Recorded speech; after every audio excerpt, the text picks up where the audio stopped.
presentation of the Oregon Sports Network. And Oregon is going to play in the national championship game. Welcome to Duck Insider. Man, it feels great to be a Duck. Give it to me, baby. My house. I'm taking it there. Their competitors, they'll want to put the O on. Three, got it! We're going to compete to a standard every day. The Oregon standard. Rebound. Up and in. 1 point more to go. The opportunity to play, put Oregon on your chest, should mean a great deal to you. Unloads on one into left field, back toward the wall. Gone! This program is staged to compete and to win championships. Oregon wins!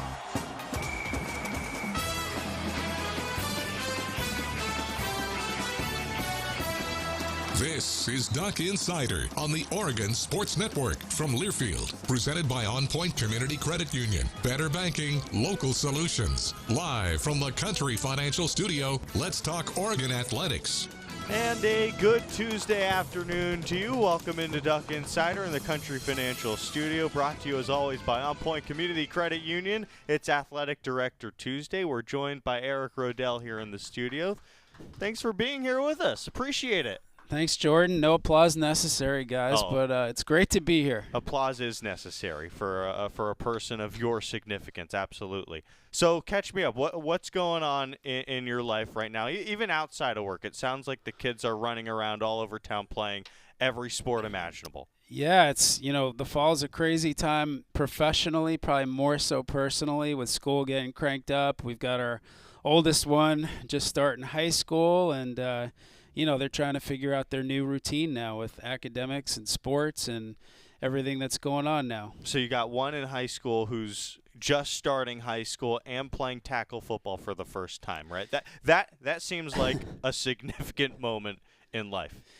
Well, our kids have all played flag football growing up, and now the oldest is in high school, and he wanted to give tackle a go.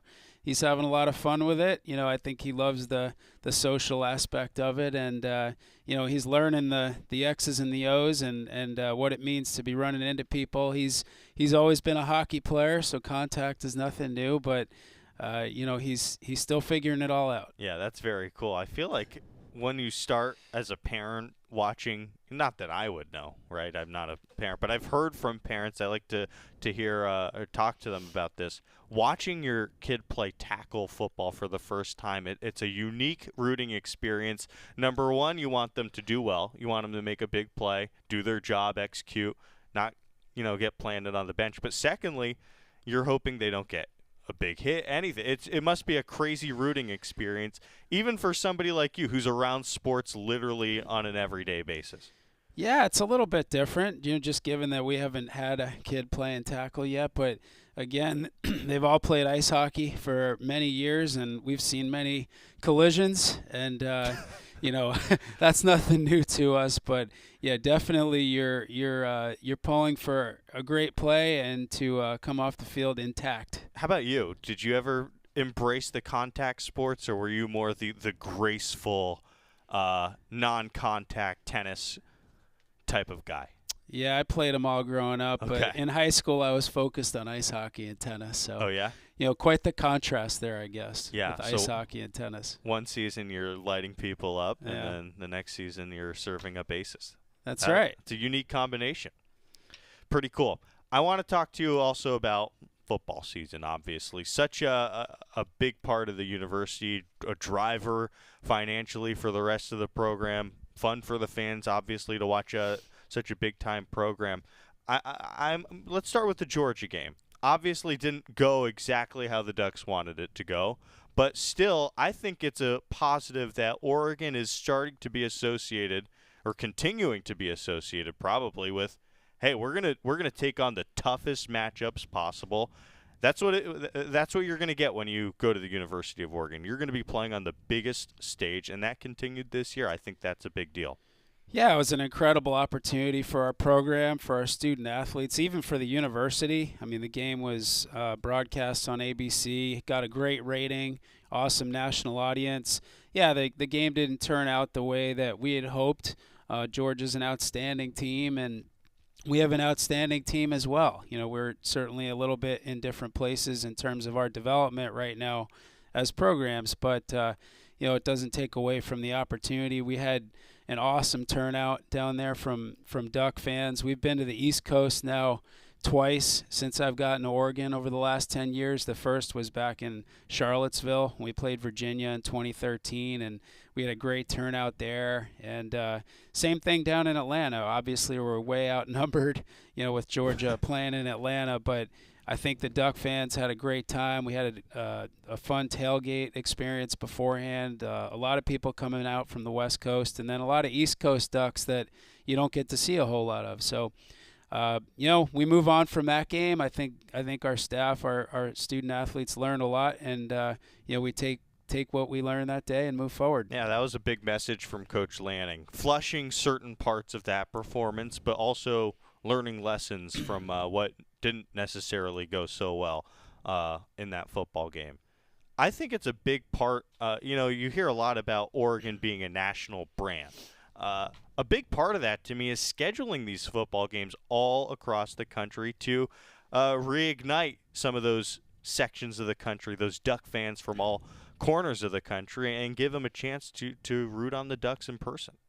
Absolutely. If you look at our schedules, over the last 7 or 8 years, and then kind of going out the next 10 years, we're not shying away from opportunities to play against the best schools in the country. I mean, we kind of got stuck with that Ohio State series, not being able to host them in Autzen, right. But we had the one-shot deal last year in Columbus, and what an incredible day that was.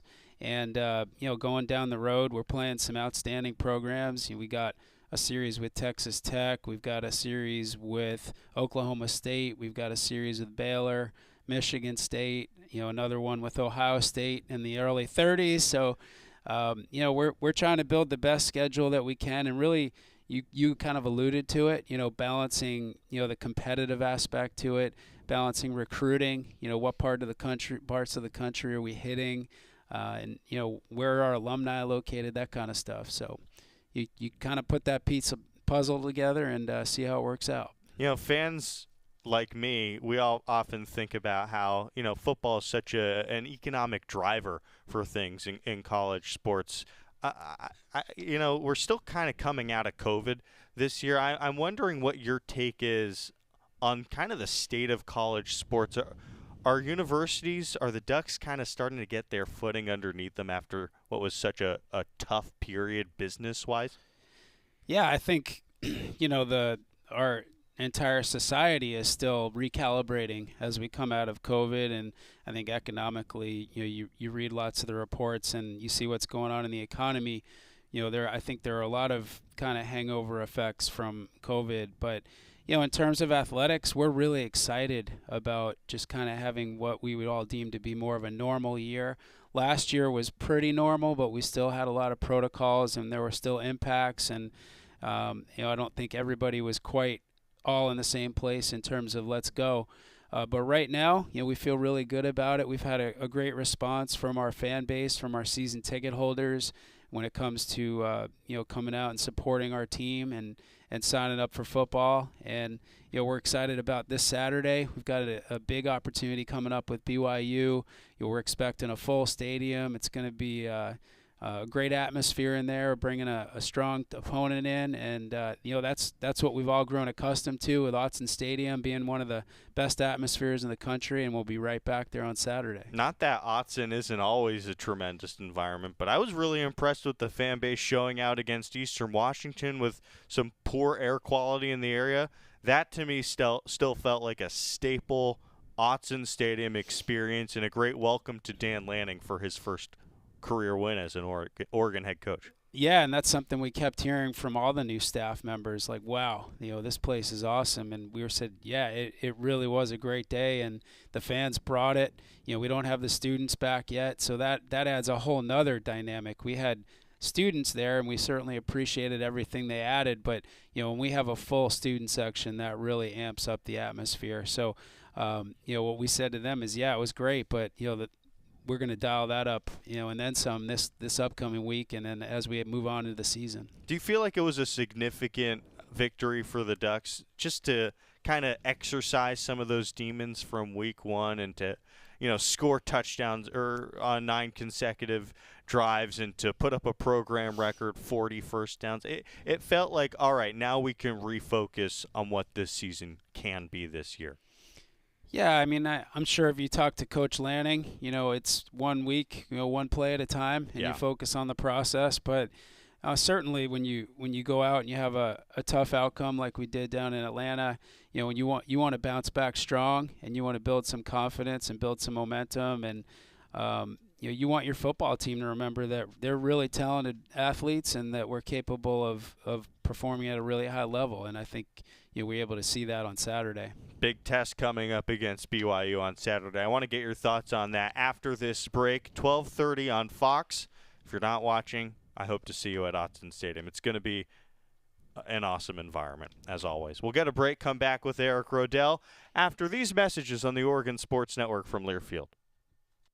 Hey Duck fans, we're all about protecting our home turf here in Eugene. You should do the same for your home with Country Financial Insurance. Most home insurance doesn't account for inflation, but with Country Financial, yours can. If something happens to your home, make sure you can rebuild the same house in the same place. Call a local representative or 866-COUNTRY and get a solid defense for your home. Home insurance policies issued by Country Mutual Insurance Company, Country Casualty Insurance Company, or Country Preferred Insurance Company, Bloomington, Illinois. Property must meet age and condition requirements, which vary by state.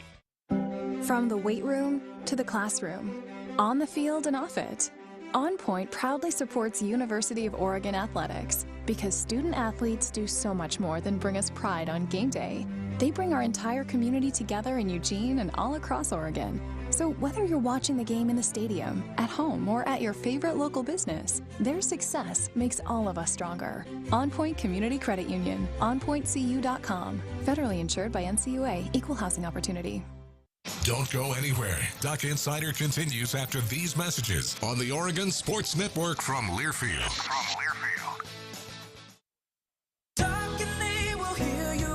We all want our kids to grow up safe and healthy, so we show them how.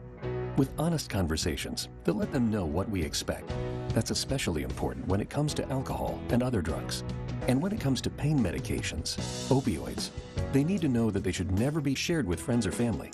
For more information about talking with your kids about underage use of alcohol and other drugs, visit underagedrinking.samhsa.gov. We all make choices about alcohol. Kids make choices whether to drink or not. Bye, Dad. Remember, I'm going to Alex's party tonight and sleeping over. Hey, remind me about that party again? And adults make choices whether to talk about it. That's true of parents and every other trusted adult in a kid's life. Kids want to know our expectations, and they want honest answers in everyday conversations. So talk with your kids and help lead them on a positive path, because when you talk, they hear you. Learn more at underagedrinking.samhsa.gov.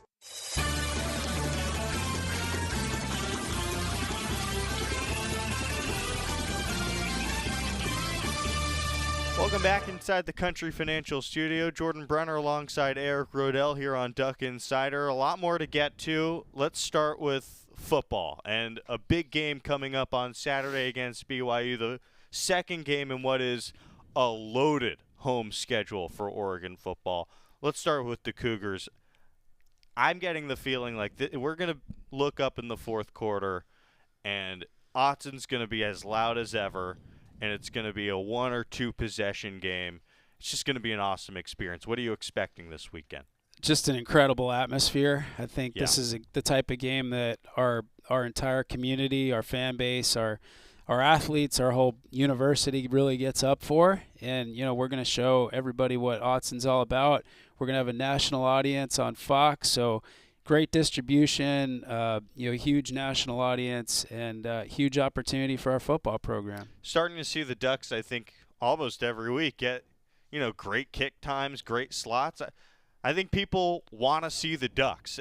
That's kind of my takeaway from this, that Oregon has ascended to the point as a program where the Ducks draw big, and TV networks and whatever. Everybody's responding to that and rewarding Oregon for that. Yeah, absolutely. And there's a draft order every week in the Pac-12 football lineup, and the networks are making those decisions based off of how to maximize viewership. And Oregon scores really high, the highest in the Pac-12. We're a top 10 program nationally in terms of viewership.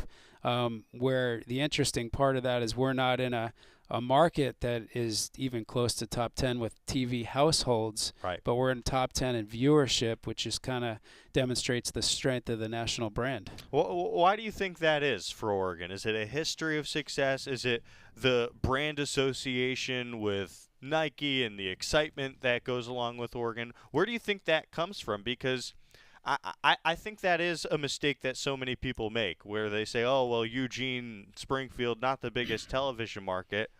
Well, I don't necessarily think that's as relevant as people think it is, because the Ducks do draw big. Yeah, it's all the above. Oregon's, for 20-plus years now been working really hard at building a strong national brand. And, when you travel the country, when you travel the world and you wear the O, you're likely to get some comments, because people are just really tuned into and they pay a lot of attention to what's happening with Oregon. It started with the Joey Heisman billboard and, the innovation with uniforms and helmets and facilities and, the creative releases that we're doing constantly with our uniforms and, the role of the Duck. And it's just kind of all come together. The World Track Championships this summer, that feels like it affects how people see the Ducks as well. Yeah, it's just a forward-thinking, progressive, innovative place. And I think we've really carved out a niche nationally and even internationally to where people pay a lot of attention to our program. And you can't look past, and a lot of this is driven by football, but it's not all football. But a lot of it's driven by the success on the field. And, some of those runs that we had, particularly going back to 2009 to 2013, when Chip Kelly was here and, we just kind of were taking the college football world by storm.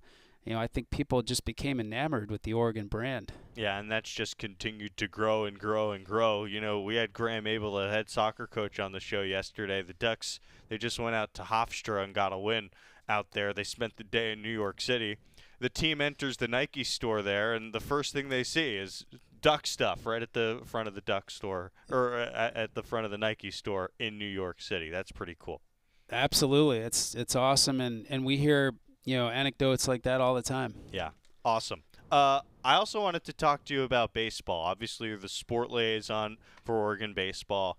It feels like this summer has been significant for Pro Ducks, but also for the Oregon baseball program and the future of the program.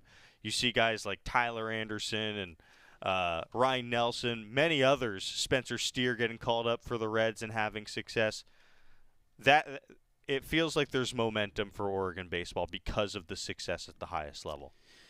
Yeah, I mean, most, if not all, of the student athletes that we're bringing in, and this isn't just baseball, but, they have a dream, and they've been playing baseball their whole lives, and they're coming to University of Oregon to position themselves, academically, but certainly athletically, to move on in a pursuit of a dream of playing at the major league level.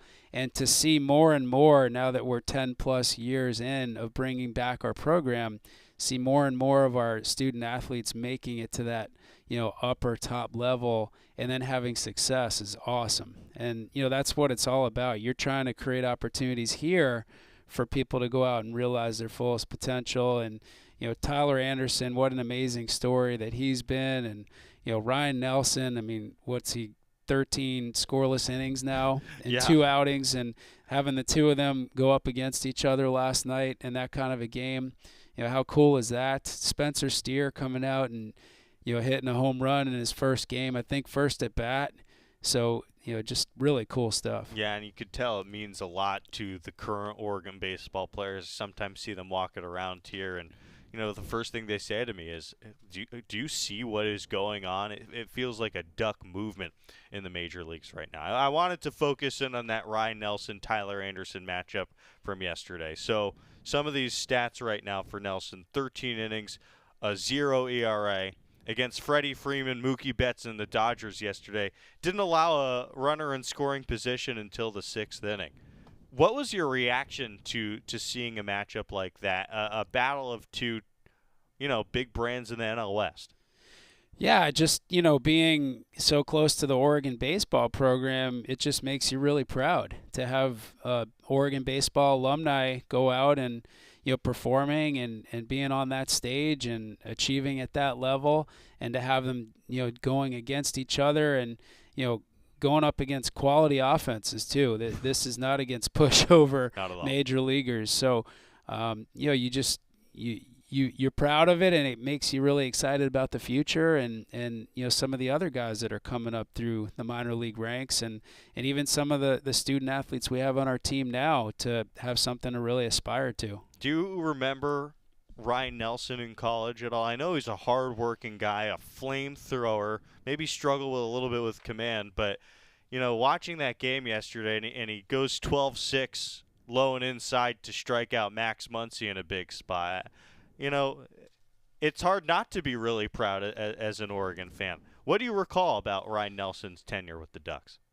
Well, I think you saw huge potential, and Ryan Nelson played a lot of shortstop for us. I mean, he bounced around a little bit, and I think we saw that he had tremendous tools as a pitcher, just with his build and his arm strength and the torque that he can generate. And it was just a matter of really getting stronger and putting it all together, and that's what we're seeing right now. I mean, he wasn't nearly as far along in his development as a pitcher when he was here, but he was still throwing flames. I mean, he was close to 100, high 90s for sure. And I think you could kind of see that as he could continue to develop, get stronger, have more awareness as a pitcher, the sky was the limit. Yeah, he's looking really polished right now and shaving corners.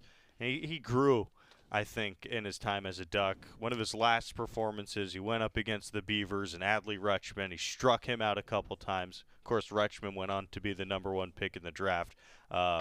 Fun to watch him and many other guys have success at the major league level. You also work with Oregon Tennis, both programs a little bit. Catch fans up. What's going on with those programs right now here at the UO? Yeah, so we've got our student athletes in tennis coming back to campus here soon, and they're going to get going with fall practice. Tennis is a unique sport in the sense that they're going to compete in the fall more as individuals. They play tournaments. They play ITA regionals. If you're successful, you can make it to a couple of big national tournaments. And then you kind of build out your resume as an individual. You work on some things in both singles and doubles, and then as you transition into the spring, it becomes more of a team format. And we're really excited about the strength of both of our teams. Our women made it to the NCAAs last year for the first time, I believe, since 2018. Coach Nagel, who's been back here now for she just completed her 4th season, has done a great job rebuilding the foundation in that program, and they've got a great nucleus coming back. And then on the men's side, Coach Shelander's been here. Gosh, he was the women's head coach, and now he's on the men's side. He's been here 20-plus years. They've got a really strong team. I've probably heard him tell me no less than 50 times this summer that he can't wait to get started. And he's so excited about this group that he's got coming back, which is really deep. I mean, they go probably 8 or 9 deep of guys that could start, in a 6-person rotation. So excitement on both ends, and expecting good things from them. They're hosting a tournament this fall on the men's side, the Duck Invitational, and we'll see how it goes. Yeah, gorgeous facilities to walk by. I mean, I always feel inspired as somebody who, especially recently, has been working a lot on my tennis game. There's an obvious, very low ceiling to what I can do, but Jane Sanders Stadium right there, and Hayward Field in the backdrop, and it's just a gorgeous facility, and these programs are they're doing some big things as well. Yeah, it's an impressive corridor of campus now with Hayward and Jane Sanders and some of the academic buildings, the Student Rec Center.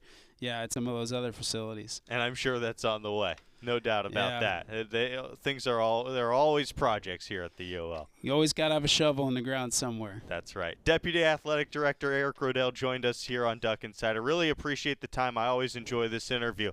And, Dan Lanning is coming up after the break. His Monday Night Thoughts, his weekly Monday Night Thoughts. The head coach previews BYU after these messages. It's Duck Insider on the Oregon Sports Network from Learfield.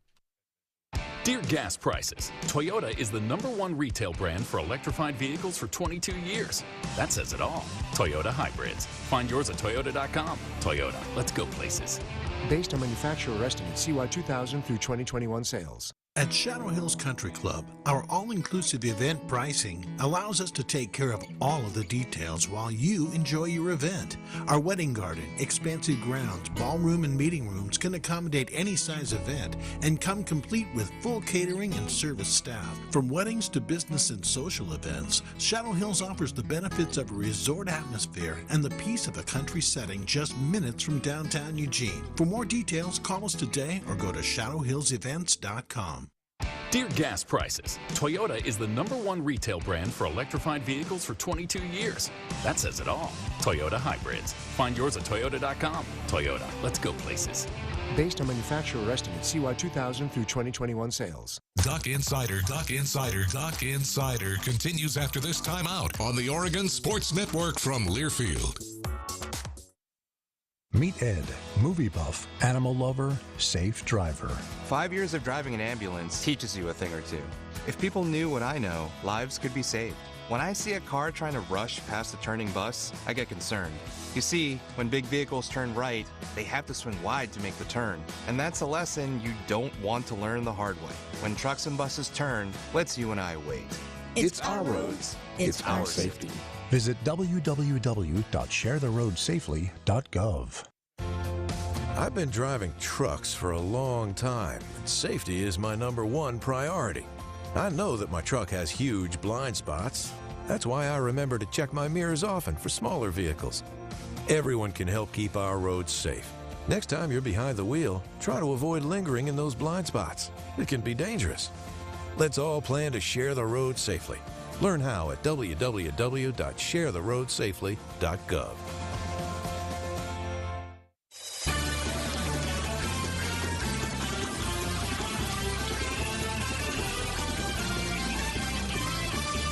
Back here on Duck Insider, thanks for being here with us. Full studio today. Everybody's looking forward to hearing what Coach Dan Lanning had to say yesterday. His Monday night presser, he had a chance to watch the film against Eastern Washington, give some final thoughts, and preview what should be a clash of two Titans this Saturday at Autzen Stadium. Here's Coach Dan Lanning.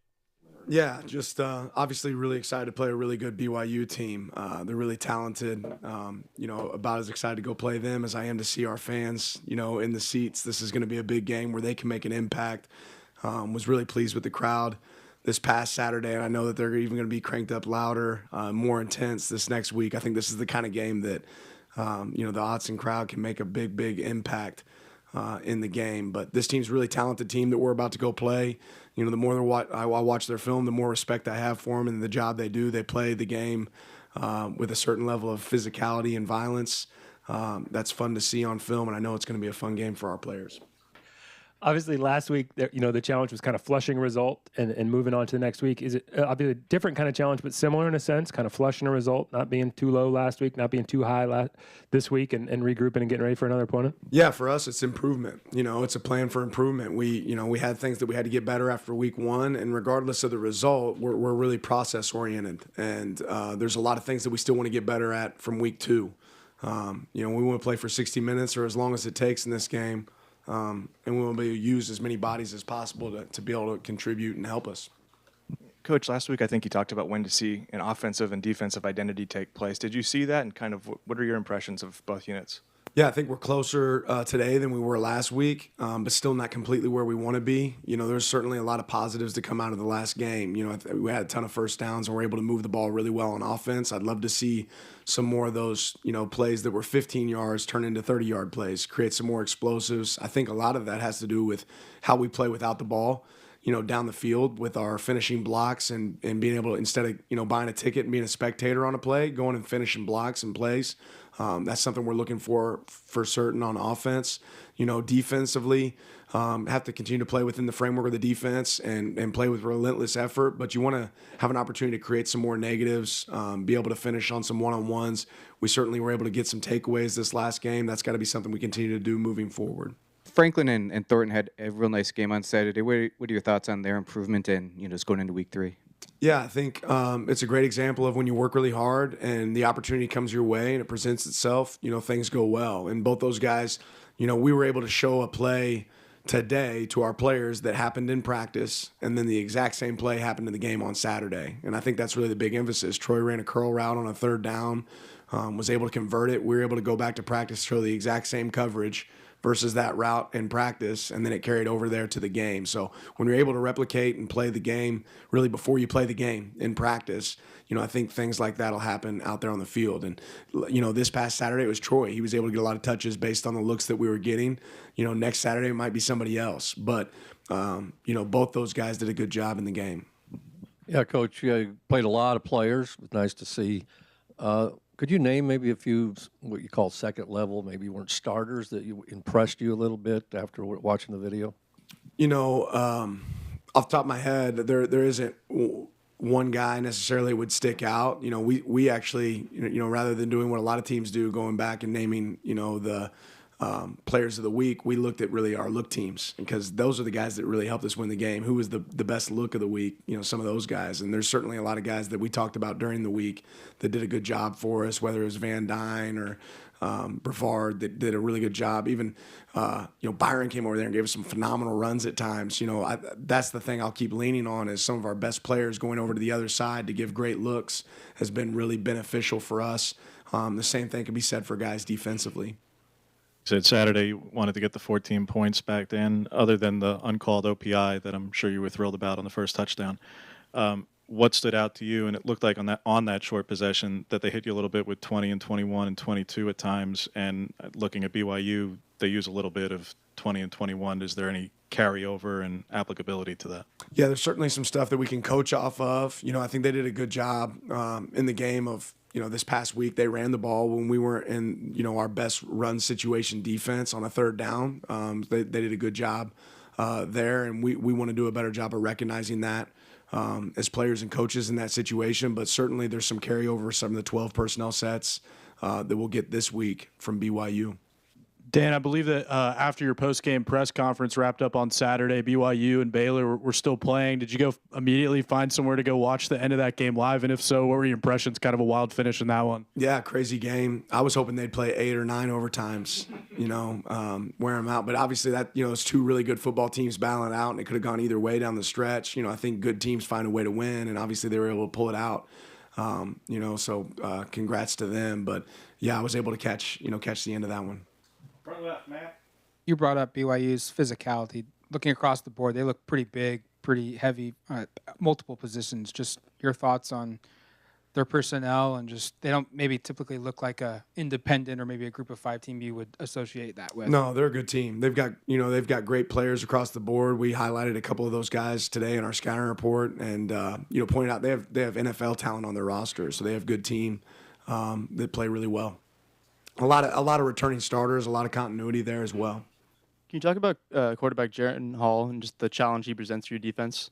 Yeah, one of the things about BYU's offense is over time they've been one of the most explosive offenses as far as getting the ball down the field and distributing the ball down the field. They really stretch the field, right? And Hall does a great job of distributing the ball. He throws a good ball, understands their offense, but also has the ability to run. So he presents some good challenges with his ability to scramble. But I'd say he's a quarterback that looks to throw it, right, and keeps his eyes downfield. It's been running back by committee early. 5 running backs touched the ball against Georgia, even more so against Eastern Washington. What have you seen from that grouping? Yeah, running hard and continued improvement. I think last game we were able to establish the run game, and it really helped us out. It sets everything else up. But one thing that I've been impressed about with our backs is their ability to get the ball, not just running it, but also catching it out of the backfield. I think our longest pass play was to Sean out of the backfield on the 3rd down. So those guys having success is really good for our team in that group.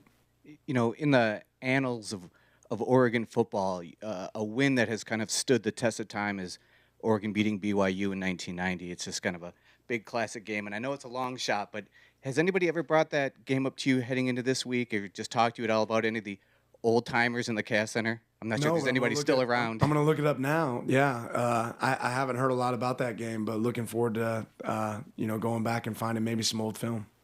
Eric on the left. You mentioned them. A lot of experience on BYU's team. A lot of guys, I think 15 of 16 leading tacklers. But more than that, a lot of guys go on missions, and they're 24, 25 years old. They've started their lives almost like more than the average college kid. Kind of what advantages does that have? And do you kind of foresee, especially in a tight game, that maybe that could come into play at all? I've never really thought about it from that angle. They certainly have some older guys on their team because of that. I don't think it'll necessarily present an advantage to them outside of, I guess we could all say they might have, some maturity because of that. But we'll see. Wanted your assessment from both defensive perspectives of the Baylor-BYU game, Dan, since you know what Dave runs, how much of what he did, particularly against the run, carries over to what you guys will look to do, and you get to see what they are doing offensively against it, vice versa. And conversely, because you know Jeff Grimes quite well from the Broyles and what he's done, for Kalani to out-scheme him, what did BYU do to stifle one of the more explosive and better offensive minds in the game this past weekend?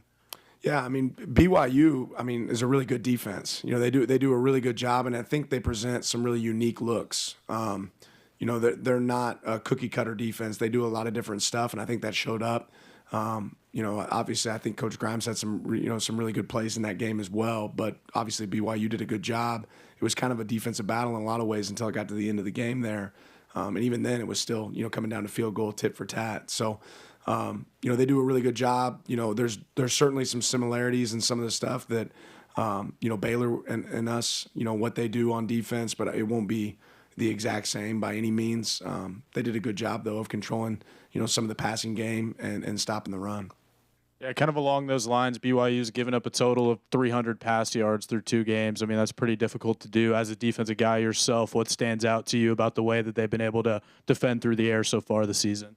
They just do a good job of mixing it up. And then, when it is pass, they do a great job of recognizing it and getting out. They key run pass really well. They, again, present different looks. They kind of let their core play the front, right? And they kind of handle the run, and they play really well on the perimeter, a lot of overlap. Up front, and then their back end, their secondary does a good job. They have really, talented corners and a good secondary. Those guys kind of handle the wideouts, and they play off of each other well. Another position where you got a lot of depth, and it seems like you're finding ways to use it as inside linebacker. What's been the process of kind of identifying strengths and then deploying those guys in different effective ways? Yeah, ultimately, games can be long, and you want guys to be fresh and be able to go out there and execute. And if we have guys that can execute at a high level, we want to be able to utilize them. You talked about last week practice needing to be harder than games. Has that carried over today? Has the players shown that importance of urgency of playing harder in practice? Yeah, our guys have did a really good job today. Again, BYU does some stuff that's different, so we had to get some early looks at that, and I think they embraced that. But we went out in there and worked today, similar to what we did last week. Coach Lanning talking with the media yesterday, getting ready for BYU. It's clear that he and his coaching staff have gone through a lot of film work getting ready for a unique style of football that BYU is going to be bringing to Eugene this weekend. We'll come back with more thoughts from the head coach after this break. You're listening to Duck Insider on the Oregon Sports Network from Learfield. From the weight room to the classroom, on the field and off it, On Point proudly supports University of Oregon athletics because student athletes do so much more than bring us pride on game day. They bring our entire community together in Eugene and all across Oregon. So whether you're watching the game in the stadium, at home, or at your favorite local business, their success makes all of us stronger. On Point Community Credit Union, onpointcu.com. Federally insured by NCUA, Equal Housing Opportunity. Hey Duck fans, we're all about protecting our home turf here in Eugene. You should do the same for your home with Country Financial Insurance. Most home insurance doesn't account for inflation, but with Country Financial, yours can. If something happens to your home, make sure you can rebuild the same house in the same place. Call a local representative or 866-COUNTRY and get a solid defense for your home. Home insurance policies issued by Country Mutual Insurance Company, Country Casualty Insurance Company, or Country Preferred Insurance Company, Bloomington, Illinois. Property must meet age and condition requirements, which vary by state. Duck Insider, your home for the latest news on Oregon athletics on the Oregon Sports Network from Learfield. I found hope in the midst of an overwhelming situation. Alcoholism is a disease that can affect any family. Everyone suffers, but there is help and hope at Al-Anon Family Groups. Al-Anon gave me my life back. I'm a better father and husband. Are you in an overwhelming situation because of someone else's drinking? Al-Anon and Alateen can help. Local and virtual meetings are available. Maybe one could work for you. Call 1-866-200-0033 or visit alanon.org/hope. Medicaid and CHIP offer free or low-cost health coverage for children and teens. Hospital and doctor visits, prescriptions, shots, and more are covered. That's peace of mind for parents if a child is sick or gets injured. And parents may now be eligible for Medicaid too, even if they've applied in the past. Enrollment is always open. Visit insurekidsnow.gov or call 1-877-KIDS-NOW. Paid for by the U.S. Department of Health and Human Services.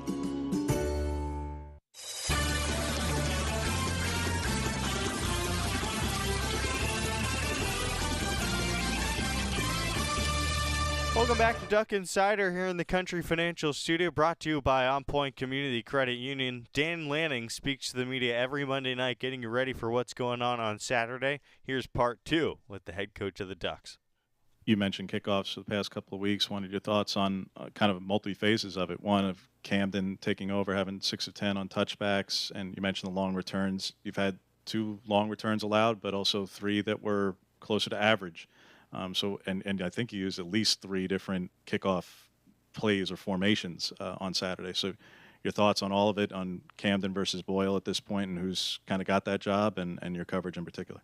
Yeah, Boyle was actually a little bit dinged up going in to the game, and Camden did a good job filling in. That being said, I know Camden would like to have a couple of those back. We need cleaner kick locations. Obviously a touchback's always great, but when you don't put the ball where you plan on it going, right, and then you have a coverage unit kind of set to go a certain direction, and that ball doesn't end up there, and then you don't cover and keep your lanes the way you're supposed to, then big returns can happen. And we have to be consistent, more consistent as a whole. The one thing about special teams is it's about one play focus. You don't get a second down to fix what just happened on first down. You go back and look at the score that we gave up early there.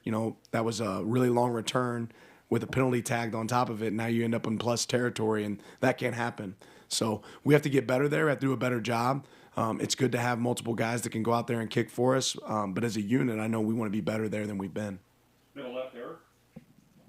Ryan didn't play last Saturday. I wonder if there's an update. And then Seven was in quite a bit of pain, but like he was in decent spirits on the sideline. Just wonder if there was an update there. Yeah, I think both. Ryan's one that we probably could have pushed to get out there, but I think it was a good opportunity for us to give some experience to some other guys that we wanted to be able to see. Very hopeful that he'll be back and able to help us this week. And then Seven, I think same thing, knowing we have some other guys that can help us there, but Seven will be ready to go. With Ryan being out, obviously Jackson and Marcus got a lot of snaps. What did you kind of see from them taking advantage of that chance? Yeah, they both, they're both smart players, and they play with a level of aggression. Jackson at times, he's a bull in a china shop. I think he would tell you the same thing. I love his passion and his energy for football. He loves the game. He loves playing ball. And you see that show up on film. I think there's a couple plays that both those guys would like to have back, whether it be, our counter plays and opportunities to kick the defensive ends properly. Those guys did a good job playing against us on some of those counter looks. We had an illegal man downfield, a couple times on looks. We got to be aware of the call so we don't do that. But overall, impressed with their effort. Want to see them both, continue to clean up the technical piece of the game. You're obviously quite familiar with Kenny's offense, both from what you guys were running at Memphis while you were there. You defended Gus's version. One of the critiques of Gus's was that he never fully utilized tight ends. And Mike obviously has done it more. Chad Morris has done it more. Hugh's done it more. Kenny might be at a pace right now to do it even more than any of them. How much of this is by design, by what he wants to do, and by the fact that you've got a tight end room with 4 guys who you feel like you can trot out there and play at any given play? Yeah, I mean, I think an offense is a lot harder to defend whenever they're able to lean on every piece of their, of their system and every one of their players' strengths. And the fact that we have tight ends that can play at a high level, we want to make sure we're able to utilize them. We want to do the same thing with our wideouts, with our running backs, with everybody, because if you become, a team that's good at one thing, then that's one thing that you can take away. And the fact that we have a good tight end room, hopefully that creates more opportunities for our wideouts, creates some more opportunities for our backs and everyone else. On the left, Matt. What's your philosophy with red shirts? Like Jordan James played against Georgia, didn't play last week. Is it strategic when you play guys that you plan on redshirting, or is it just 4 games when you can get them? Yeah, Jordan had an ankle that was bothering him, and we probably could have pushed to use him, but he didn't practice a lot during the week, so it wasn't going to be something that we were going to push in the last game. Again, if you're good enough, you're old enough, right? So if you can help our team win games, we're going to lean on you and use you.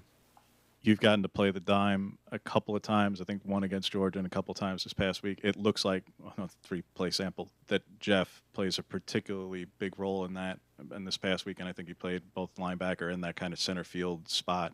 What makes him so useful? Because that was not a package, albeit different, that he played in the last defense.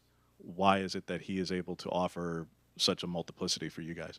Yeah, Jeff's a versatile player. Obviously coming here as a safety and then growing kind of and moving into the linebacker position, I think he provides the ability to cover. And he has some, obviously some speed that translates to the game and allows us to use him in a couple different ways on third down. I don't think we've asked you about Kilo Hana basically since he arrived. Can you maybe give us a little background on how he came here and that decision, and then his performance on Saturday, that touchdown in particular? I think people were pretty impressed. That was a great run, wasn't it? We have a couple of our coaches that have come from the Hawaii staff, so they were familiar with Kilo, and he just comes out there and works every single day. And to see him have a couple of those runs that he had in the game the other day, I don't think was a surprise to any of us coaches or any of the players on the team, because he works like that every day in practice. And also had a big play on kickoff. Continue to look for him to be a guy that can help us and push us over the edge to be successful. You started off talking about the crowd. I just wondered, because you talked last week, you were looking forward to it. When you're on the sideline, when you're coaching the game, and you have so much going on in that regard, like, were you able to get a sense for the atmosphere? You were excited to experience it. So what was it like to experience it? And did kind of everything it was cracked up to be in your mind? Yeah, I mean, I think this place is really special, and we have really passionate fans, and the fans are what make that thing tick. It's never been a distraction for me, but I think everyone enjoys being in an environment like that, and I think I'm hoping to see it even tenfold this weekend. With the game that we have coming in and the atmosphere that we can create, that can be it's a big piece of our success when we can put some fans in the seats and go create an environment like that. I think it makes it really tough for an opponent.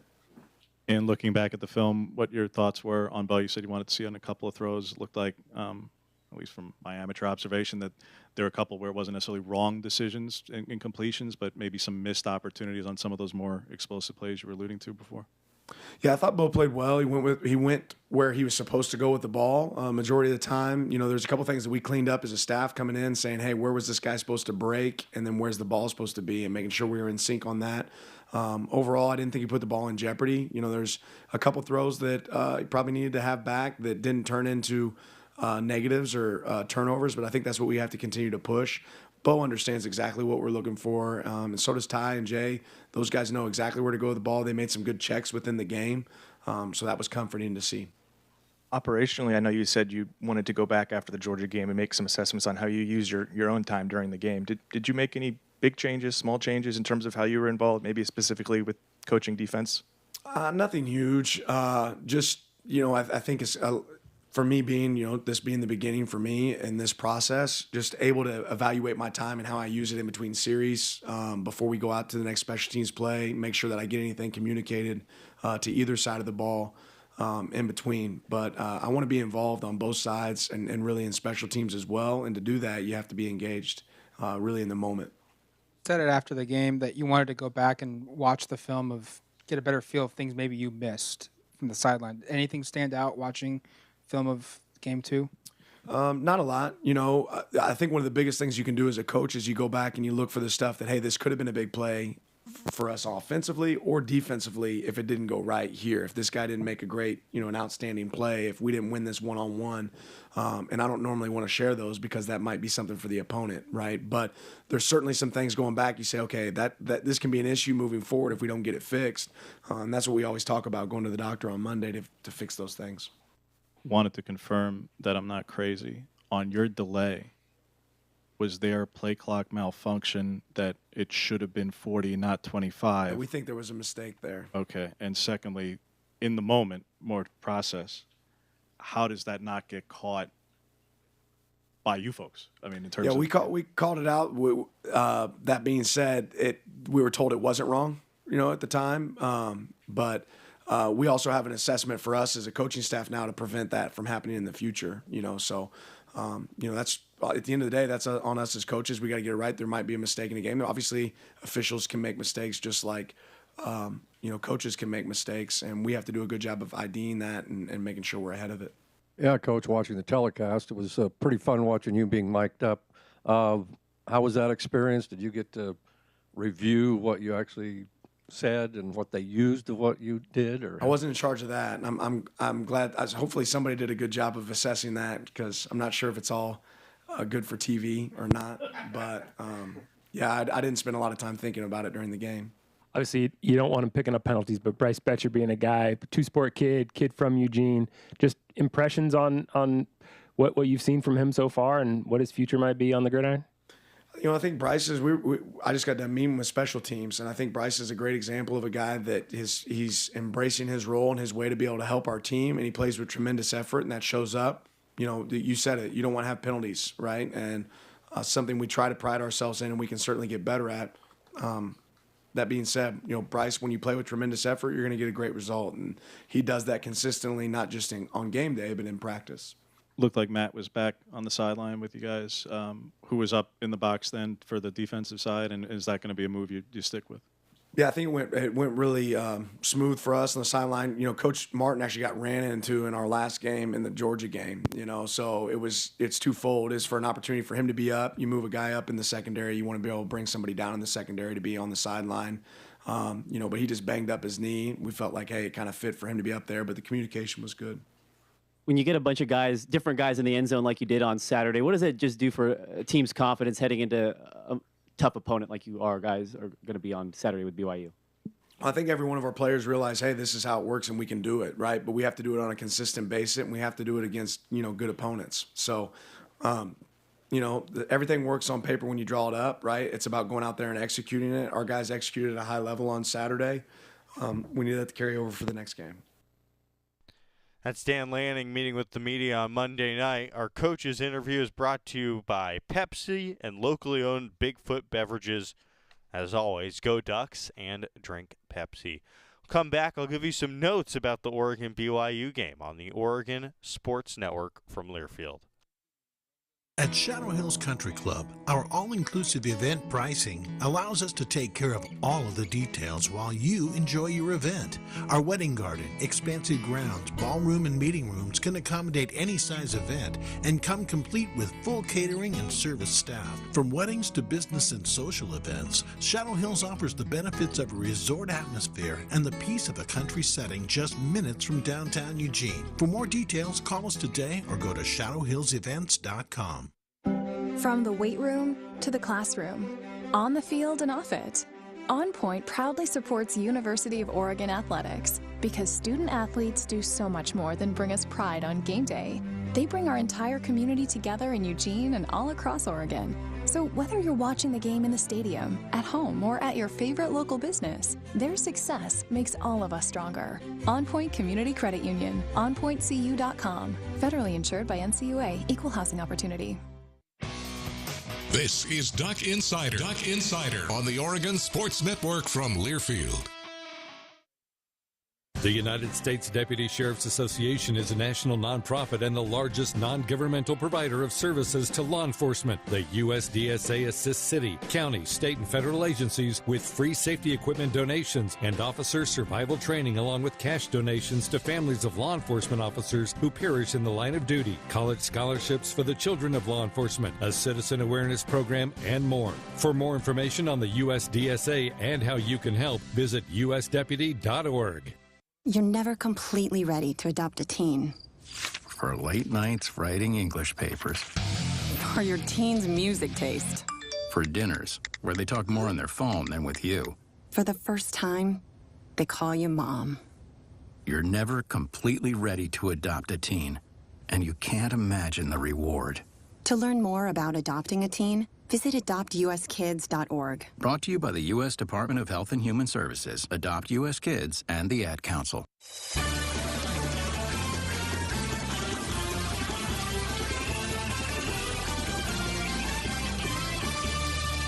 Wrapping up here on a Tuesday on the Oregon Sports Network. We're in the Country Financial Studio for Duck Insider, brought to you by On Point Community Credit Union. I'm starting to form more opinions about this Oregon football offense leading up to BYU on Saturday. My main takeaway, outside of, the big numbers from guys like Troy Franklin and Bo Nix, to me, Oregon was really surgical and methodical. That's part of the reason why they broke a program record for first downs with 40. Ryan, I want to bring you in on this. What were some of your takeaways for Oregon's offense in Week 2 against Eastern Washington and takeaways moving forward? Because obviously an FCS opponent, how much can you really derive from that game? What did you come away from that game feeling confident about for Oregon football's offense? Yeah, I think that Oregon did their job. They took care of business in the right way. That score, you're looking at it, it looks pretty, and it's exactly what Oregon needed to show after that Week 1 loss to Georgia. I still think, especially early, there were some things offensively that did look a little bit sloppy, but it looked like Oregon figured things out throughout the game. What I'm really looking at next week against BYU and throughout the season is who's going to separate themselves at the offensive skill positions. Obviously, Troy Franklin had a big game, but we've seen 5 running backs get the ball against Georgia, even more against Eastern Washington. You don't expect that to be the committee throughout the year. There's going to be wide receivers who separate themselves in the pass-catching department. There are going to be tight ends who get more snaps. And because Oregon was in a game that was not as competitive each of the last 2 weeks, you haven't really seen who was going to break out in those departments. That's what I'm really looking to see as the season goes along, as Oregon gets into those tight one-score games. That's a good point. I think Dan Lanning said it. It's going to be somebody different every single week. Maybe it's Terrence Ferguson. Chase Cotto was a little bit quiet in the home opener. I still think he's going to be a big part of this offense as well. Third down to me, Ryan, is going to be a critical down against BYU. That's a really solid defense. You're going to have to face a lot of, hopefully, third and shorts instead of third and longs. Oregon is converting third down at a 59% clip so far this season. The sample size is small, but for now, that's a pretty good number. Yeah, Oregon's going up against 2 really good defenses early in the season. The Ducks, they're going to have to convert on third down. We'll see in a tougher test how the Ducks stand up. That's Ryan Milano. Thanks to Scott Phillips as well. Mitchell Lee back in studio as always. We'll come back tomorrow, have some student-athlete interviews. DJ Johnson, Christian Gonzalez, a couple stars from the defense this past week. Thanks, everybody, and go Ducks. Victor deployed for the first time to Afghanistan in 2003. He sustained a moderate traumatic brain injury. One of the most important elements of caregiving is taking care of yourself. For many military veteran caregivers, their caregiving journey starts earlier in life and lasts longer. Visit aarp.org/caregiving for a free military